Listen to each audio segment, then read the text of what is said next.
sa vie comme une maison, pièce après pièce. Rouvrir les portes, changer l'éclairage, monter, descendre, faire craquer les marches, inspecter les placards, souffler la poussière, passer le doigt sur la peau des meubles, défroisser les rideaux et des fenêtres, lancer un regard sur le jardin qui est demeuré fleuri, comme au temps de sa jeunesse, savoir qu'on va s'y promener tout à l'heure, miraculé.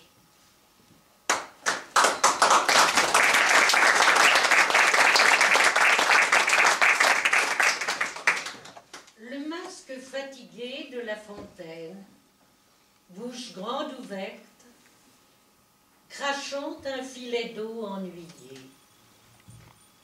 Éternité de travail, imposée à la consciencieuse tête par un ciseau éphémère, taillant dans la pérennité de la pierre.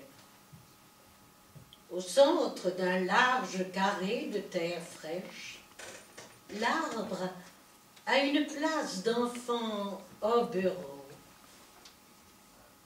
Des tourterelles, aux gosiers gorgés d'irisation et d'appel, le coucou, ponctuant les silences laissés par les autres oiseaux, le rossignol, inoubliable parfum de voix. Aimer la nature au reflet d'éternité. La vie coule entre deux espoirs. Quand les dimanches passent discrètement, le temps se drogue à une insidieuse continuité. À petits points fidèles, revivent les fauteuils anciens, les vases de porcelaine bleue contiennent de précieux personnages, se pliant dans une intemporelle révérence, malgré la montre qui se brise en 1000 temps.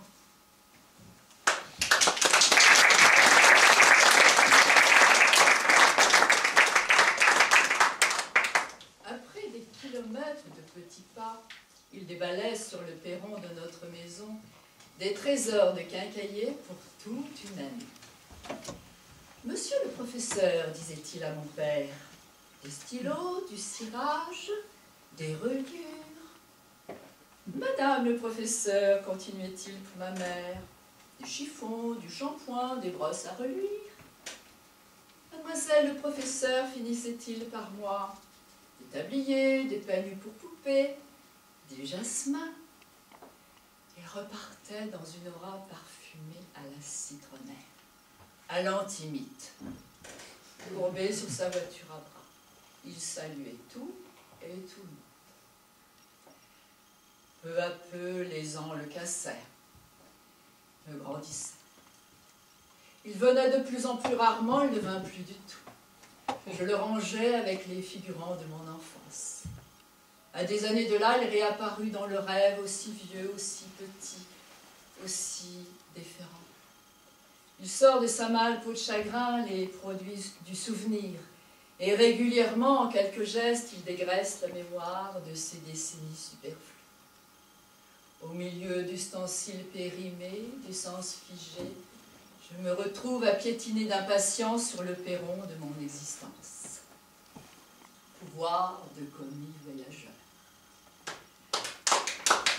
Le gros bouquet de fruits et de légumes que dépouillait le marchand d'une maison à l'autre. Quand au bout de l'avenue, il ne restait plus qu'une armature d'âne, c'est que la vente avait été bonne. Et le petit cireur, l'idole se levait de son piédestal, porté par les offrandes grasses et piquantes d'un noir encens. De la main gauche pliait son journal, de la droite gratifiait son adorateur prosterné à ses pieds.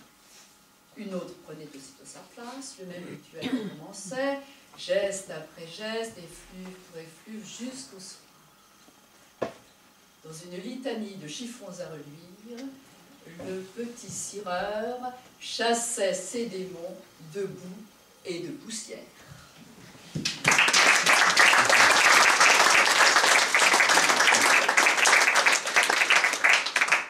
Très blonds, les enfants à la rondeur de gargoulettes. Bavards comme des pinsons. Trop blonds, trop bavards, qu'on ne comprend pas toujours quand on a, malgré des cheveux raccourcis, l'âpre, sèche apparence d'une olive.